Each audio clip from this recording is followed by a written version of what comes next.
The Aventador SV is an Aventador that is more and less. More horsepower, 50 of them. Less weight, 110 pounds. A little less time to 60, about a tenth of a second. And more RPM to the red line, another 150 on the clock. The result is the fastest production Lamborghini ever, and they got there with tuning and tech. Spotting an SV is easy. Look for the 4-pipe exhaust, unique wheels, and oh yeah, that wing. Aventadors in general are no Ford Super Duty. They're already light cars, already full of aluminum and carbon fiber body panels and structure throughout. So where did they find another 110 pounds to take out of this thing? What they did was put more carbon fiber in around the body components. They also took out the head unit. No nav, no radio, no audio system unless you really beg for it. Carpets? No. The seats, they're really church pews, are carbon fiber shells with almost no accommodation. You can move them back and forth, that's it. You'll feel the rivets under your butt. Notice a very different LCD instrument panel than we saw in the base Aventador. More prominence to the RPMs, shift indicators, and G-force gauge. And yellow.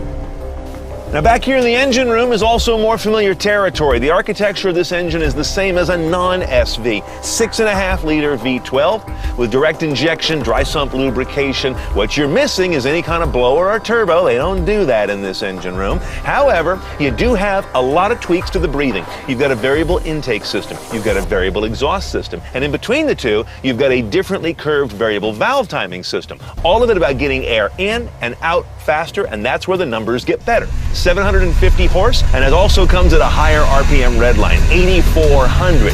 Torque's the same though, 508 pound-feet.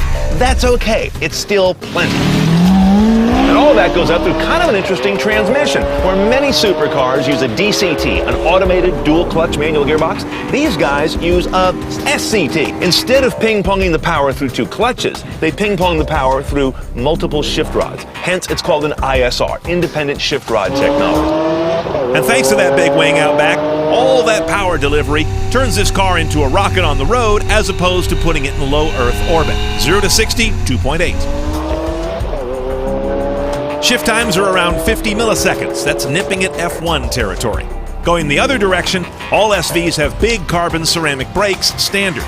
They haul this car to a stop from 60 in less than 100 feet. Okay, if I got to put this guy into a single phrase, it's this. One sinewy SOB. First question I know you've got is, how does the power feel on this versus a non-SV?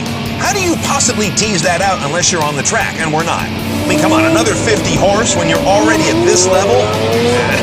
I'll be honest, I can't feel it. What I do feel, though, is the wonderful breathing they use to get there, and that you notice at almost every RPM range. Sweet. Now, it wasn't long ago that I drove the base Aventador, and I recall it being a little more compliant than this. This one's got a real grit to it. It's just hard everywhere, from where you sit to the heavy, heavy load you get on the wheel with this new adaptive steering system. And of course, it's got the adaptive suspension as well, magneto-rheological technology that I find is calibrated very firm, as you might imagine in this car. I'm bringing that up because a lot of supercar makers these days actually are trying to make their supercars more palatable on the road every day. This one doesn't make such compromises.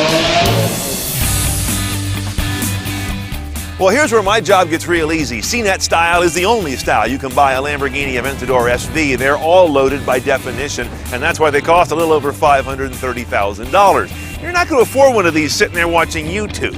But it doesn't really matter if you get back to work, because these are all sold out anyway. 500 copies, that's all they made. What the SV really stands for is the power of nuance, getting some weight off the ground, moving air through the engine more elegantly, and moving air over the body more purposefully. It also reminds us that Lamborghini really is the Sammy Davis Jr. of car makers, firmly believing that nothing succeeds like excess, Frank.